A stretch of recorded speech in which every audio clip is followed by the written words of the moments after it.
I'll show you two different methods of multiplying complex conjugates in this video. So for the first one, I like to do what I call the box method. So let me first get, you see this two parentheses, right? There is a square bracket outside, and then inside I have these regular round parentheses. Let me get these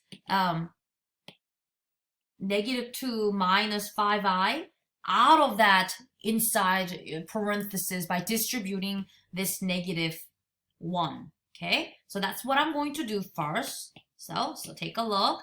If I distribute -1 to these two terms inside, I will get x plus 2, right? Because negative times negative is positive.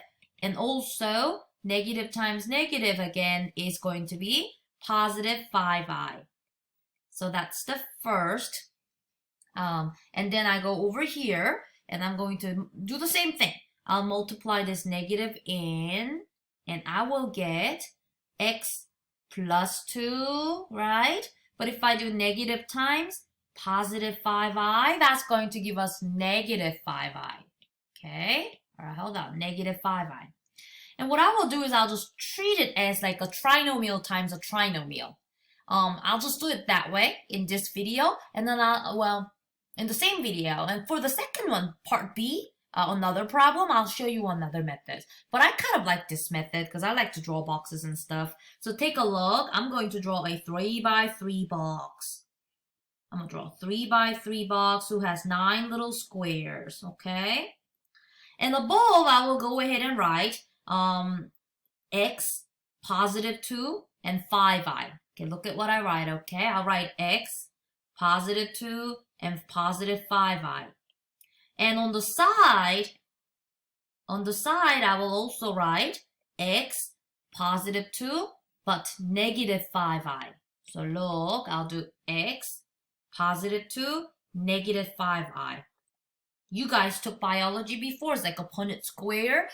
In this first box, to take a look, in this first box, I'm going to multiply x times x. Okay, x times x is x squared. Okay, now in the second box, I'm going to multiply 2 times x. Okay, I'm going to multiply 2 times x, and that's going to give me 2x. Okay, in the third box right here, I'm going to multiply what? 5i times x. Okay, 5i times x is 5ix. I know, we just write them next to each other.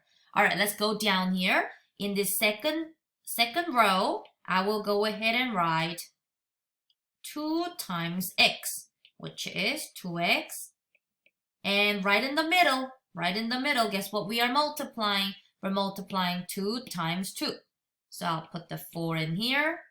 And next one, 5i times 2. That is going to be 10i. 10i. I'm almost done. Let's go down to the bottom row.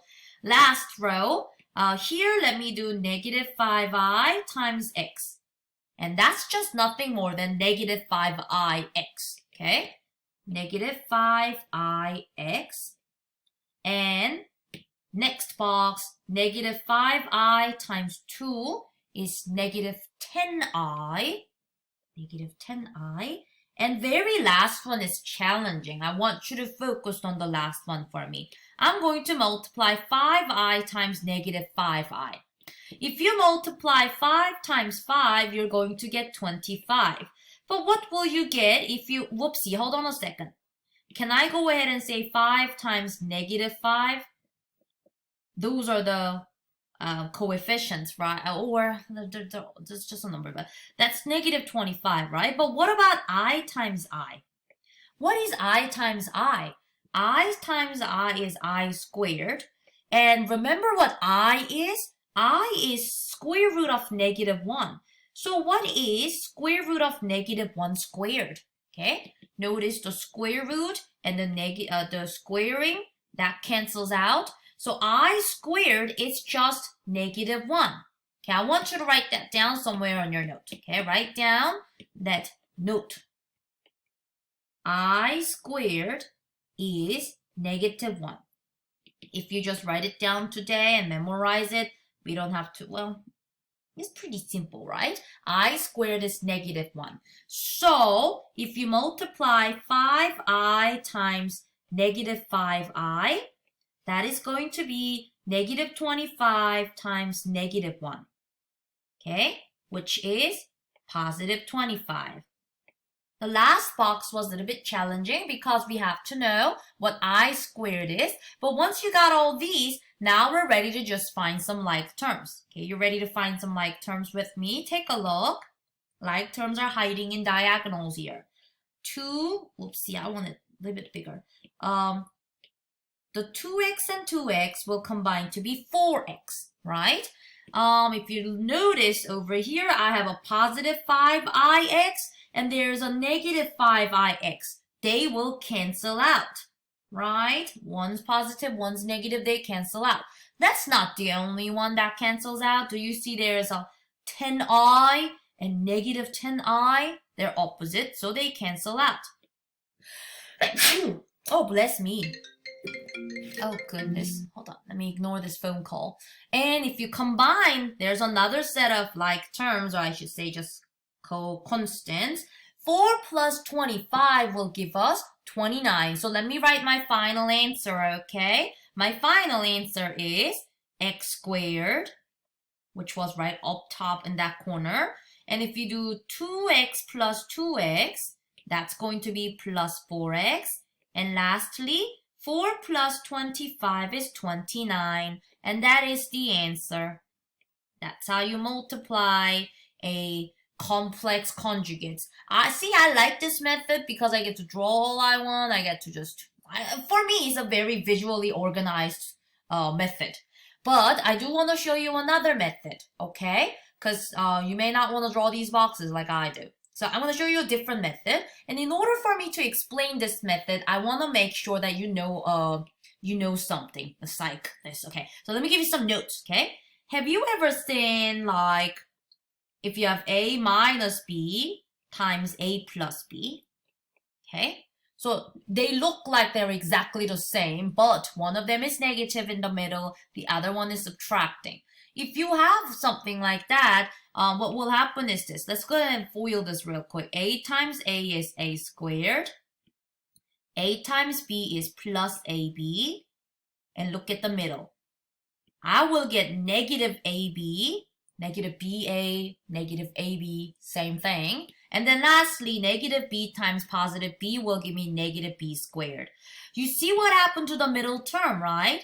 Plus ab and minus ab cancels out. So what I will get is a squared minus b squared. So I think you've seen this before. I'm going to go ahead and just make a little note on the side because this idea is what we're going to use for our second method, okay? I want you to make a note that a minus b, it doesn't matter what order, a plus b times a minus b is a squared minus b squared. We're going to use that and multiply complex conjugates using this pattern, okay? So watch what I do first, okay? Using the associative property, I'm going to group these separately, okay? I'm going to group x minus 3 and I'm going to group x minus 3. So I'm moving the parenthesis. So what I will get is this. I will get square bracket x minus 3 grouped together and then crap, I don't think I can do that. All right, take that back.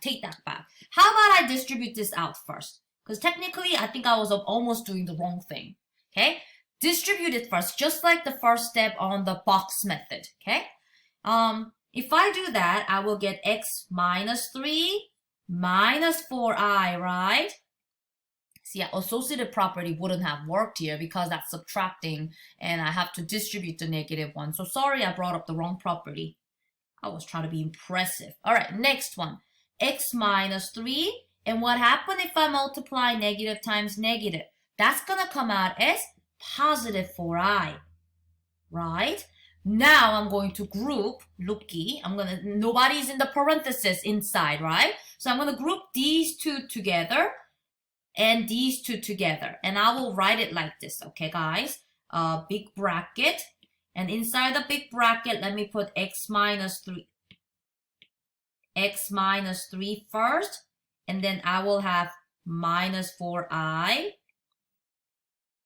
Okay, and my second one, I will have another big bracket, and I'll have x minus 3 first, close the parenthesis, and I'll bring down that plus 4i. Okay, why did I do that? Okay, now I want you to watch very closely, okay? Because now think about this. Let's say a is equal to x minus 3, okay? And let's say b is equal to 4i. Then we really have the pattern. Let me try to draw over it, okay? We have the pattern a and a, right? Okay, I think I used lowercase, sorry. This is a and this is a, right? And we have a minus sign. And this one we have a plus sign. And what's next? We have a B and a B. Do you secretly see the pattern here? This is secretly A minus B times A plus B. Isn't that true? Then if that is true, we know how to simplify this using that little squared note right here. So this will multiply to be A squared minus B squared. And A squared is going to be x minus 3 squared. I need the minus sign. And I need to do the b squared. And b squared is 4i squared. Okay, I now need to just multiply this out. Okay, so this will be x squared minus 6x plus 9, right? And then I bring down minus 4i squared. What does that mean? If you do 4i times a 4i, that is 16i squared, isn't it? And I squared, note, I squared is negative 1. So this turns into 16 times negative 1, which is negative 16. So I'm subtracting negative 16 from it. Okay?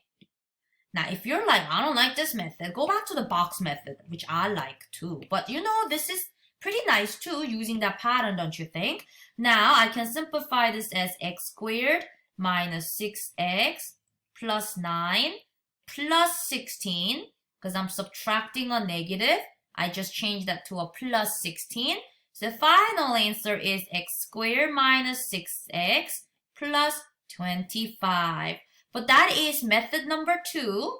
But I wanted to show you 2 different methods. Either this drawing the box method, visually organizing 9 different multiplications, and combining like terms. A lot of things canceled out, as you can see.